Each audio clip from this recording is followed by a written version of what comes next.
એક દિવસ એક શિક્ષકે બાળકોને બહુ જ રસપ્રદ સવાલ પૂછ્યો. એમણે કીધું કે ધારો કે તમારી પાસે 86,400 રૂપિયા છે. તમે રસ્તામાં ક્યાંક જઈ રહ્યા છો અને કોઈ તમારી પાસેથી એમાંથી 10 રૂપિયા છીનવી લે છે, તો તમે શું કરશો? ત્યાંથી આગળ ચાલતા રહેશો કે પછી પેલા 10 રૂપિયા પાછા લેવા માટે ત્યાં લડાઈ કરશો?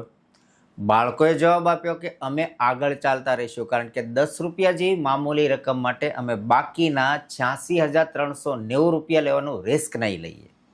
તો શિક્ષકે કીધું બરાબર છે, પણ અસલ જિંદગીમાં તો એ જ 10 રૂપિયા પાછા લેવા માટે બાકીના 86,390 રૂપિયા એ લોકો વેડફી નાખે છે. તો બાળકોને પ્રશ્ન થયો કે એવું કેમ? લોકો આવી મૂર્ખાઈ કેમ કરે છે? તો શિક્ષકે કીધું કે મેં જે તમને 86,400 રૂપિયા કીધા એ હકીકતમાં કોઈ પૈસા નહીં, પણ આપણા એક દિવસની સેકન્ડો છે, સમય છે. જ્યારે કોઈ માણસને કોઈ કહી જાય, અપશબ્દો બોલી જાય, થોડી સેકન્ડની નારાજગી, ગુસ્સો કે પોતાના લોકો સાથેની નાનકડો એવો ઝઘડો વગેરેને આખો દિવસ યાદ રાખે છે.